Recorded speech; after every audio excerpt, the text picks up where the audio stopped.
соли нав мана маъқула ҳамин саде бошад ки умуман дурун боша карочи ҳамин ҳамвақт вақтӣ бошад саломат бошад.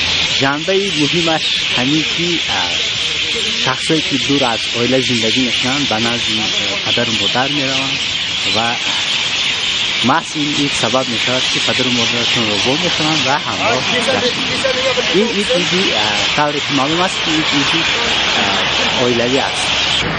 راستی ما در خود حکومت تاجیکستان زندگی میکنیم و مملکت تاجیکستان مملکت دموکراتی است و از لحاظ آن همون کفالت هایی که سرقانون داده است هر انسانی که بخواهد آزاد است بخواهد میگیرد پیشواز نخواهد نمیگیرد و شخصا من خودم نمیگیرم و اونقدر ذوق هم ندارم و گمان میکنم هرچی که وابستگی به هویت ملی دارد به مانند نوروز به مانند ایده‌ای که در نیاگان ما بودن ان شاءالله که او را پیشواز میگیریم اما اون چیزی که گمان میکنم ایمان نیست او را پیشواز نمیگیریم و هر کسی که میخواد میگیرد و اونی که نمیخواد بازم میگیم که نمیگیرد. فرزندان من از این عید بسیار خوشحال است.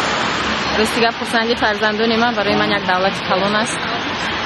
و من از دوره شورایی کم که باشد نان خوردم در یادم هست این جشن و برای من این یک روحیه خوش به من میبخشد برای همین چطور بگم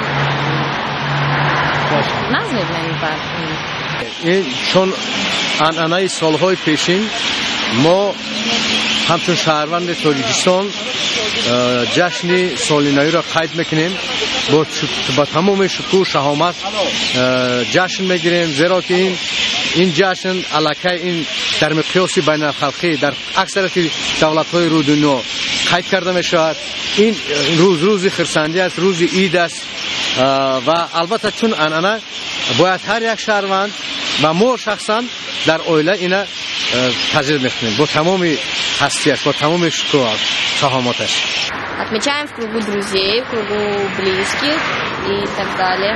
А нам безумно нравится этот праздник тем, что мы получаем очень много подарков и тому подобного. Дарим подарки, очень нравится дарить близким и родным, делать сюрпризы.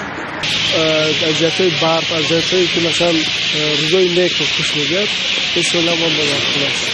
من یک چیز گفتنیم ما تنها و تجربه میکنیم از یک سال میگذارد سال دیگر سعی میشن ما مولود حضرت عیسی رو جشن میگیریم و رزیستا که سال میگه مولود حضرت عیسی و 10 روز بعدتر کرد از سال نه. اگر خیگریم امین کلندری که ما داشت تقریبا که ما است میلادی این رو پیش از مردم اروپایی عمر کیوم هم این تقویم رو پیشنهاد کرده بود اما از سبب که در آسیا منطقه آسیا اونقدر وضع سیاسی خوب نبود و خوب اعتراف نکردن از این سبب بعد اونقدر مشهور